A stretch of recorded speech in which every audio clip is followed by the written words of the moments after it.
I was enjoying seeing all of your favorite portmanteaus in the chat. Yes, a portmanteau is when you take two words and you put them together, like motel or Lisa's favorites. Permaculture, cosplay, brunch. This is so wonderful. Thanks, everybody. I'm really excited to introduce our next speaker. Keeping communities welcome and positive is critical to community building. We all know that. So why do companies still see content moderation as a necessary evil? Our next speaker is the Director of Community Trust and Safety at Two Hat and co-founder, vice chair of the Fair Play Alliance. He believes in positive online spaces where the full potential of human interactions is enabled. Today, he will be sharing tangible examples and stats that show exactly the opposite, that content moderation is a fundamental piece of a sound strategy to reach new users, retain them, and increase revenue. Please, with a huge virtual standing ovation, welcome to the stage, Carlos Figuereido. Thank you, Beth. Really appreciate you introducing me and welcoming me to the event today. And it's an honor to be here. I think CMX is a perfect example of what a welcoming and positive experience is. And of course, very much about community, right? So let's, first, my name is Carlos Figueiredo. I'm Director of Community Trust and Safety for Two Hat. And I'm also a vice chair and a co-founder of the Fair Play Alliance.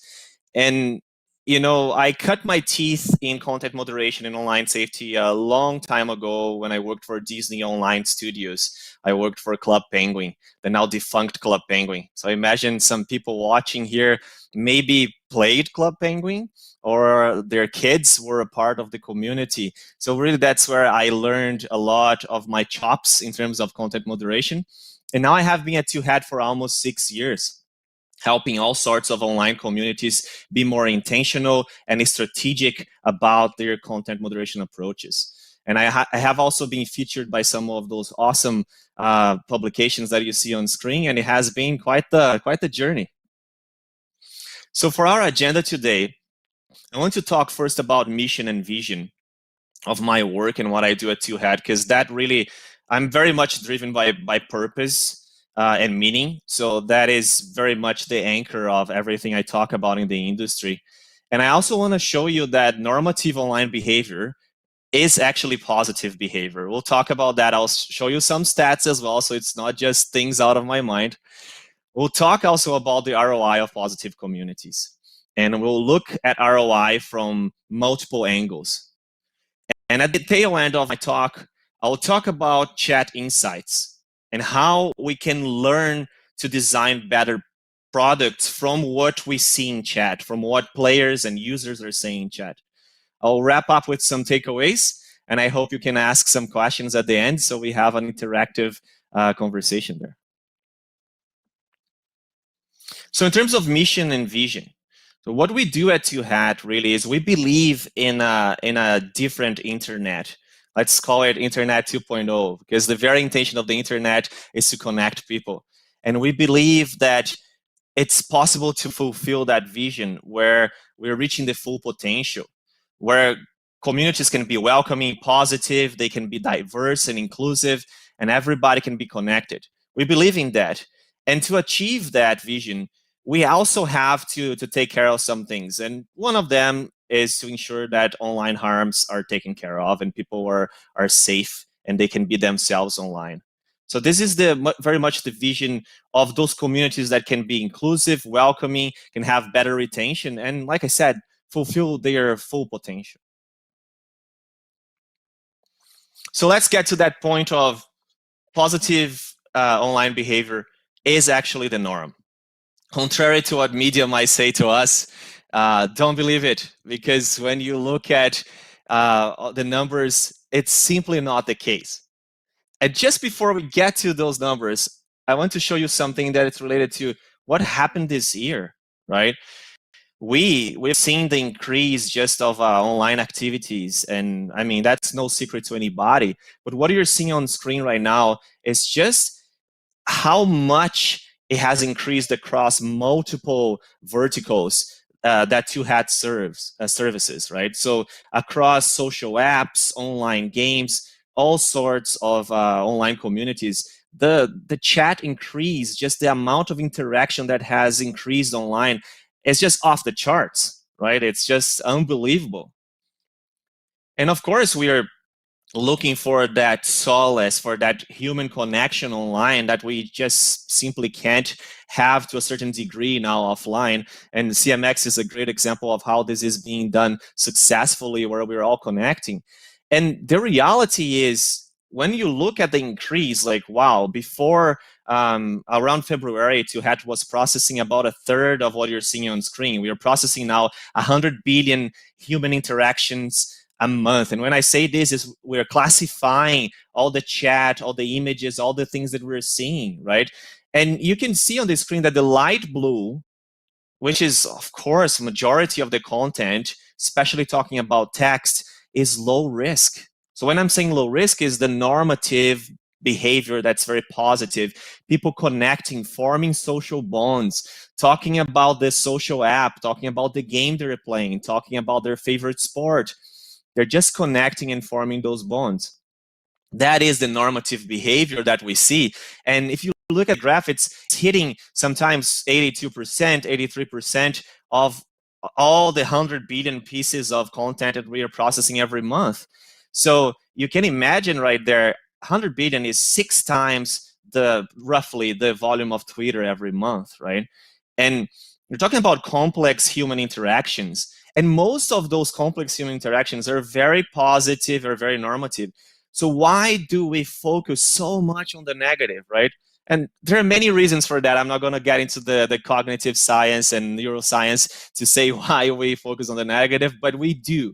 And then what happens is we end up looking at content moderation cost center. We just look at it and say, you know what? We need to block those negative things. But it's way more than blocking bad words. It's about understanding that normative behavior, giving people the affordances and the tools so they can connect, so they can enjoy your product and have more engaging experience and more welcoming experience with it. So let's talk about positive communities. And this is a study that Tuhat has done with one of our major clients in the mobile gaming space. And what we found there is that all the players who chat, and especially if they chat as a part of a group, of a clan of other players, they tend to spend much more time in the game creating those social bonds and having fun, enjoying the game. They can be 4 times more engaged in the game overall, and the lifetime value can be between 10 times and up to 20 times higher than those players who don't chat. So right there, when we're talking about ROI, well, it's important to have social features in a social app, in a game, in a platform, tech education platform. Of course, communication is essential, but you need to ensure that the communication stays positive and productive. When you have that welcoming experience, then you can be looking at way higher engagement and way higher lifetime value as well, because users and players will spend more time, will spend more money in your product. So you can actually grow your product, right? It's an investment from that point of view. Just recently, we released a case study with one of our clients, with Rovio, the wonderful company from Finland that makes Angry Birds. And we co-created a wonderful case study with them to show exactly how they have operationalized this idea of a welcoming and positive community. And I have a phrase there from my good friend Elise from Rovio, and it's very much talking about like why it's important to take care of players, right? Like I think we know it's the right thing to do. It's from a principal point of view, yes, we need to take care of people and make sure that experiences are safe. But it's also from the point of view of business, it's important to do so. So that is pretty much the segue for me to tell you that yes, we have positive communities and welcoming communities they have better metrics in terms of engagement, right? All the folks who are chatting in chat, they have those better metrics. So we know this is our north. We're aiming for that positive community, but then we have to ask ourselves a question as well. That of course, if that the community is not positive and welcoming, if there is user and player churn, what is the impact to the business? And that's something that by large, a lot of industries haven't answered this question yet. They simply haven't understood the connection and the causation of negative behavior and user churn. And perhaps even beyond that, maybe bad referrals where players and users and members of communities might say, don't go to that community because it just gets a bad rap, right? So I'm sharing with you here a stat from the Anti-Defamation League survey that they put out last year that was called Free to Play. And it was very much about understanding what's going on in the games industry, especially in the free-to-play space, and what are players being exposed to. And one of their stats that to me was quite eye-opening is that 19% of players who experience harassment, they are quitting online games due to that harassment, in reaction to that harassment. I mean, we're pretty much talking about 1 in 5 players who are quitting because of that. And there you go, right? We're talking about content moderation. Content moderation is one of the means of avoiding that. There are many other things that come into the equation, from the way you design your game, your app, your product, to how you encourage positive behavior. All those things are important, right? Like, it's about looking at the root causes and the very engineering of your product. However, content moderation plays a huge role here, because those users are exposed to harassment. They're exposed to negative behavior that in some cases it's going unchecked. And really, when I think about content moderation and contextual AI and contextual systems, this is something that the technology and the human approaches exist nowadays. So, sorry. So communities wouldn't have to be going through this hardship right now if those technologies are being used. And this is why Two Hat has created this content moderation calculator to understand the ROI of content moderation, right?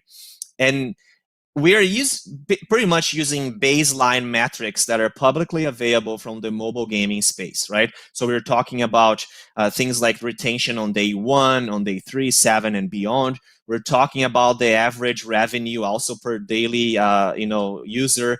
And we were talking about things like how many players you actually have in your game, right? And we add the expected midterm retention improvement, which in this case, it's 19% because I'm using it from the available stat from the Anti-Defamation League. So in terms of the impact that retention would have, so let's say we have 19% of our members leaving the community. If you can avoid that, what is the midterm retention? And why do we say midterm retention? Because when somebody joins a product, in this case, specifically a mobile game, there are many reasons why they might stick beyond day 1, right? I might join a game that maybe the marketing was awesome, and I thought that the game was going to be about X, but when I joined, the player experience is not exactly what I was looking for, purely from a design perspective, right? And storyline and all those things. And maybe that might be my reason to leave. So we can't really claim that we were playing like a huge role on the retention in the early days. When it comes to later in the game, players who have been enjoying the product for a while, they might have very deep reasons to keep coming back, from friendships and other things that are invested. They spend a lot of money already. So in that case, it's tough to isolate all the variables, right? So what we are batting with this here, and really hoping to close a bit of a gap in the industry, is that there is the midterm retention that happens in online games. in mobile games, that's really important, right? Like you want users to keep coming back, and even if possible to bring their friends along, like that is really key. So the midterm retention is what we're looking at here on this slide, and you can see that we are comparing what would be the revenue with and without a solution like Two Hats Community Sift, taking care of avoiding that 19% churn, or what will have you. It could be 5% in your case, it could be 10%. I find that putting even a baseline of 10% is quite conservative, giving stats that are publicly available like the 19%. So you saw there that the retention improvement was quite substantial when you're comparing that with and without a solution. But then when we're talking about game revenue, we know that mobile games live and die by those numbers, by retention. Like you can create an awesome game, but if you don't reach players and you don't operate a successful game over time, it's just not going to do it. And this is where I really believe that a lot of executives are not thinking about this angle. They're not considering that content moderation is beyond just PR, brand protection, player and user protection. It's actually connected to the bottom line. It's connected to having a healthy business at the end of the day. And some of those numbers you can look at on the screen, like by the end of the year, we're talking about millions of dollars if you were really going by the baseline of those retention metrics in the mobile industry. If a game is released without this content moderation approach as a safety by design, as a good practice, what is the money that you could be leaving on the table? And it's beyond money. It's just like you're not going to grow your business. You're just not going to grow it because you're going to miss out on the opportunity of reaching a very diverse community. People are just not going to feel welcoming and part of a positive space at the end of the day. So here I want to talk about another angle of ROI, which is, okay, for some folks, they might say, you know what, I just have to have content moderation, and I have to have a team. I have to have moderators taking care of manually reviewing things. Maybe I use an automated solution, but at the end of the day, you can have a big workload, right? In this particular case here, it's one of Two Hats clients. It's also a game. And last year, before they activated our filter and started using our platform for that game, they were having, I think, roughly, it's like 500 on average user-generated reports, player reports a day. So players were reporting each other for negative, disruptive behavior, and then moderators had to go and review that manually, right? Which is something that I'm sure some folks are familiar with this. You can triage and you can use all sorts of technologies to do that, but at the end of the day, you have to review those things. And if it's 500 reports a day, or if it's 1,000 reports a day, that's the workload, right? Like that takes time away from other community activities, maybe retention-driven activities that you would much rather be doing instead of reviewing those reports. Well, right after they implemented Community Sift Two Hats platform, you can see the drop in the graph there with when the light blue line starts to take place. Basically, there was an 88% reduction in workload in the number of reports that were submitted. I mean, you can hardly ignore this as a cost avoidance, right? This is the difference between having one moderator for some companies to having to hire the second, the third moderator, right? Having to hire more people and also having more people exposed to negative content. Let's not forget that, especially in the day and age that we live in. Do we want to have human beings reviewing things that are like a problem solved for a content moderation platform? That they obviously bad content and they obviously good. Do we need to have humans reviewing that when this can be by large triaged and dealt by a filter? And the reality is that a filter, when there's like blunt hate speech harassment that's being blocked, players and users don't have a reason to report that anymore. right? That's why you see because it's being proactively dealt with. That's how you see this impressive drop.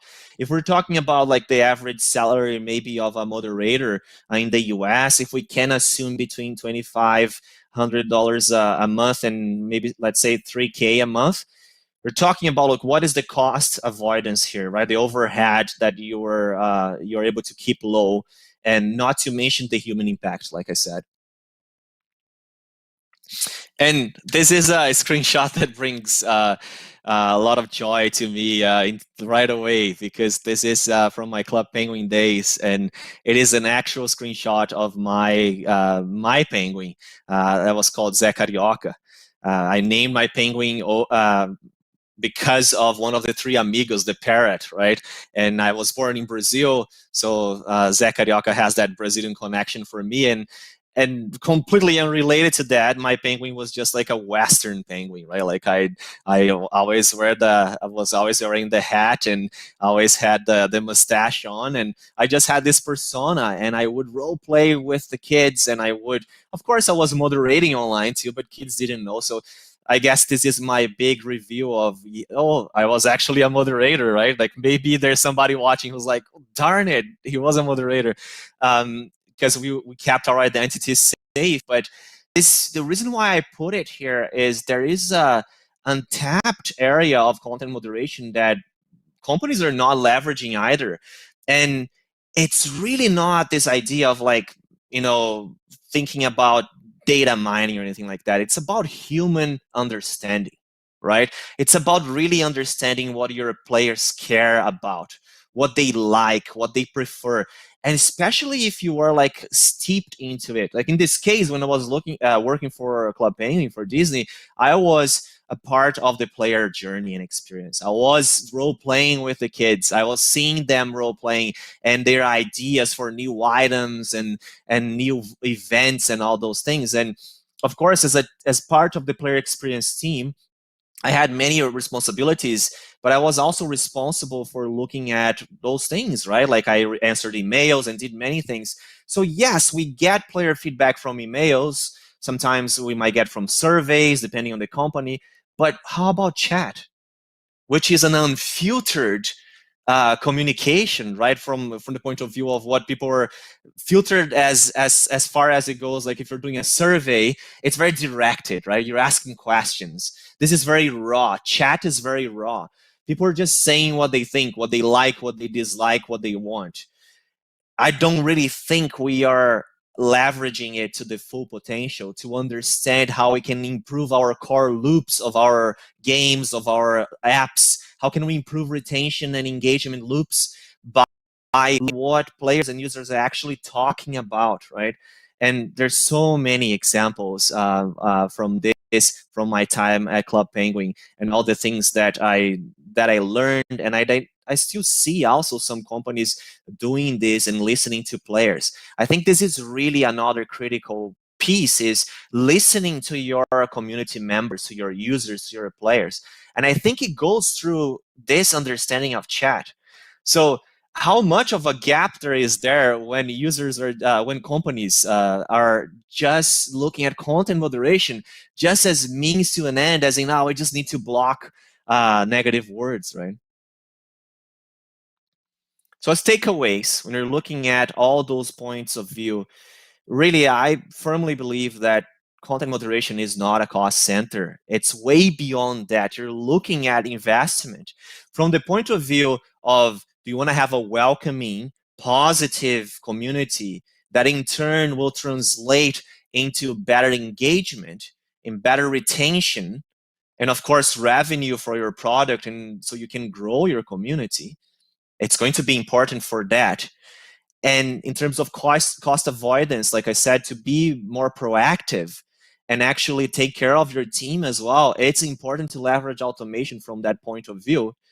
And furthermore, the critical insights that you can get from what users are saying in the chat, that is really important for you to build a stronger core loop, reach more users, and retain them. So I hope this has helped you to understand things from those new perspectives, maybe new perspectives for you. And as a reminder, Two Hat has a whole package now for people to download that contains what we call a champions deck, which is for you to champion this idea internally in your company. We are sharing also like case study, white paper that shows some of those metrics I discussed today. So please check on our booth so you can learn more and can help us be part of this change in the industry that actually shows that yes, content moderation is the right thing to do from multiple points of view, from a point of view of principles, but also from a business point of view. Wonderful. Thank you so much, Carlos. Standing ovation. Woohoo! Yes, we do have some time for some questions, which is fantastic. And we've had a couple come in from attendees. So first question from Kevin. What are some proactive ways to encourage positive behavior in a community that has a higher than normal chance to produce negative content or contributions? Wow, that's a very good question. And if you're having that situation where negative behavior is normalized, right? I think that bears a bunch of questions about what can you do design-wise to change the tide there, right? Because if negative behavior is normalized, which is quite possible, there are many communities that have that situation, then I would say you need to look at a phased approach. You can't just suddenly try to change the tone of the community. The backlash will probably be tremendous, right? So I would say start with small steps, right? Start with maybe updating your community guidelines and informing it very clearly to your users, very clearly through maybe videos, engaging videos, bits and pieces throughout the journey, the user journey as they join the community. Just try to maybe set the new tone with new users as well, and leverage messages to encourage people to do this more often. Pop-ups with the community guideline reminder, right? I think it will take a phased approach in that case, because you can't just try to create change that abruptly. It will backlash most likely, right? Yeah, I like that. Slow and steady, one step at a time, makes a lot of sense. So then for someone who's just beginning the journey, and this is kind of a blanket question for anyone beginning a journey like this, how do people even begin to bring up this conversation with executives? Now, that's a great question. I think when we're really considering what conversation will resonate the most with an executive, we have to think about their world and their priorities, right? For a lot of executives, they are responsible for the growth of that platform, right? For the ultimate success of the business. So we need to step away from talking about just the negative stuff. Like I said, content moderation is actually much more about the positive, understanding the positive, than it is about the negative. So we need to stop being all dire and gloomy and talking about, oh, people are misbehaving online. And this is, I think that's the first place to start. Just bring the conversation, lead with the positive. We all create products because we believe in them. We believe in positive interaction. We believe in the very purpose of our platforms. Disruptive behavior, negative behavior, is minimal in communities, and it gets in the way of that purpose, of the intended experiences. So framing is very important, right? When talking to an exec, frame from the positive. Frame the conversation from what is the outcome you want to drive, right? You want to drive a more welcoming and positive community that will lead to better growth. And content moderation is one of the tools you need in order to accomplish that. And of course, use stats, like the stats that I shared today. Use numbers when you're talking to executives. Totally. I feel like there are some people who just need numbers, who need those quantitative, that quantitative information to actually understand. So that's really good advice. I do see another question here from Alex. Does gaming have different needs in terms of community management behavior to other platforms? Is that something you've seen?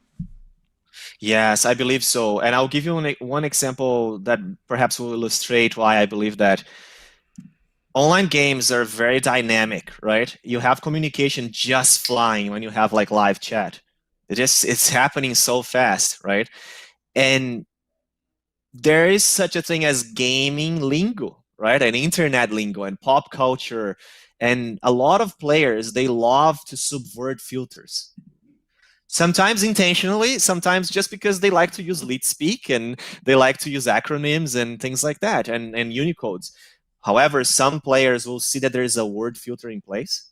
And what they will do is they will on purpose try to break the filter. So right there, you have a different community management, content moderation need from the point of view of safeguarding users. It's a very different need from other platforms where users might not be subverting the filter, right?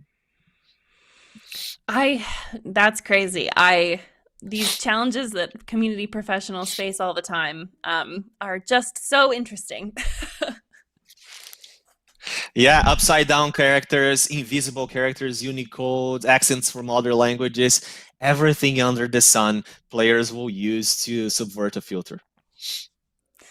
Well then, um, can you remind everybody where to find your downloads? Where can they find these resources sharing? Yeah, so if they can go to the Two Hat booth, we have a direct link there to the Two Hat website.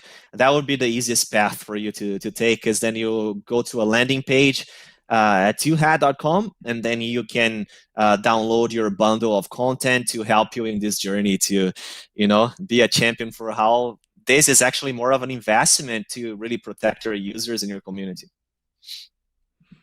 Awesome. Well, thank you so much, Carlos, for joining us on the CMX Summit stage. It was a pleasure to have you, and thank you for sharing your knowledge.